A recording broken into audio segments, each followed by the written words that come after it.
I'm going to be super blunt to anybody watching right now. And Ray, if you think that I'm wrong, I trust that you will jump in. No one is coming to save anybody.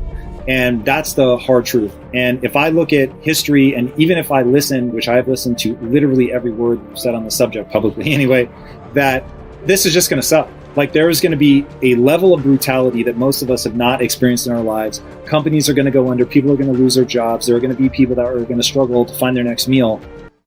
The same things happen over and over again through time for basically the same reasons. A lot of these things happen once in a lifetime, and if you don't go back and see how they worked over time, then you're in trouble. So there's a pattern. I could describe the pattern, but there's a pattern that happens over and over again, and we're in a particular spot in the pattern. And then to understand it, not just because it happened before, but to understand mechanistically how it happens, and then one has a sense of how to deal with it. Just like in 1929 to 1932, there was a debt crisis that came as a result of an excessive amount of debt in the boom years. And then when you have that in 1932, we hit zero interest rates. And when they hit zero interest rates in 32, like in 2008, central bank prints money and buys financial assets. What happens in these cycles is that normally central banks can stimulate the economy by lowering interest rates. But when you hit zero interest rates, that doesn't work. So the last time it hit zero interest rates was 1932. And what they did in 1932 was the same thing they did in 2008. And that is that the central banks prints a lot of money and buys government bonds. And so we're doing that now. And just to be clear, the reason that they're doing that is, so somebody has bought a government bond. The government is basically saying, hey, you, dear person, lend me the money. I'm going to build something, roads, whatever, but I'm going to pay you back in a year, 2 years, 10 years, whatever, plus interest, I would assume. That makes it worthwhile. And the reason that the government is going in and buying those is to get back liquidity to the people that have loaned them that money? Yes, because think of it this way. The central government, and also companies and individuals, don't have the capacity to create money. So the central government has the right to determine they can tax people, they can get money from people, and they can spend money on whatever they want to spend money on. But they don't have the right to print money and create money and credit like the central bank does. Central bank is the Federal Reserve.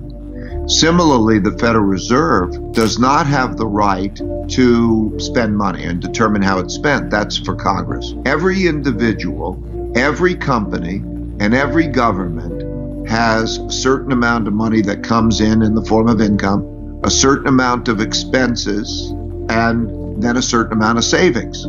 So you do individually, and it works the same way for everyone, so that if their income falls to be less than their expenditures, they're in trouble unless they have a good savings. And then they go to the savings. So all around the world, there are lots of entities that are in trouble in that way.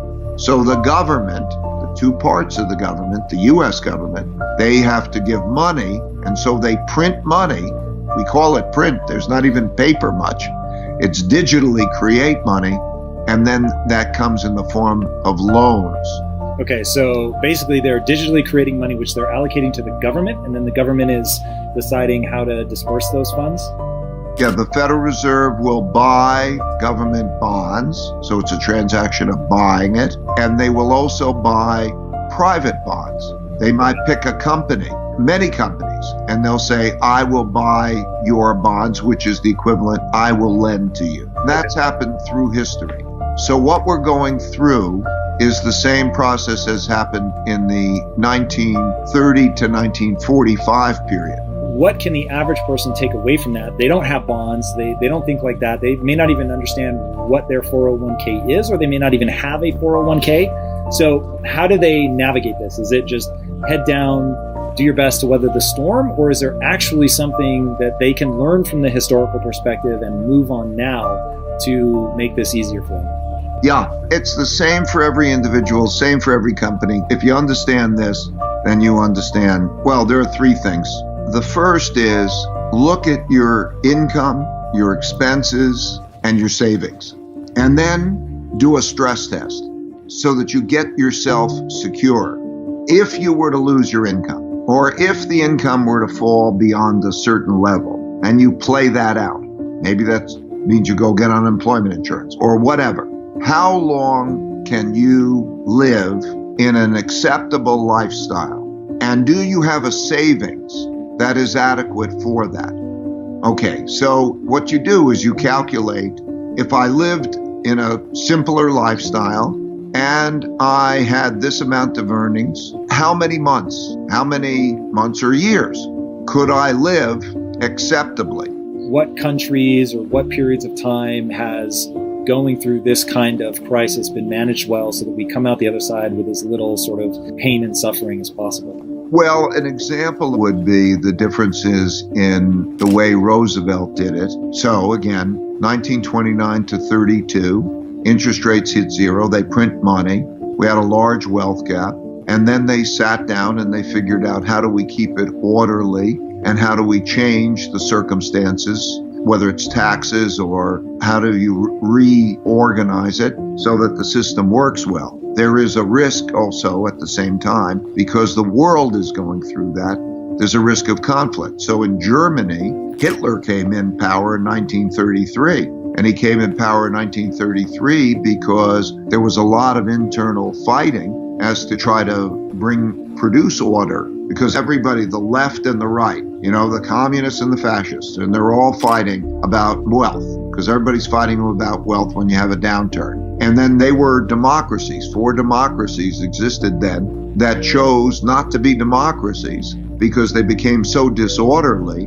that they wanted some strong leader to take charge and run the country. And then, of course, we had a bunch of those types of leaders, and then they had a war. That's how World War II happened. So when you look at that, that's kind of the political landscape. But back to the average man in terms of his finances, I would say the important thing is those 3 elements: to have a plan, and maybe to have a plan with both your family. What's the importance of education in, when we start thinking about protecting successive generations?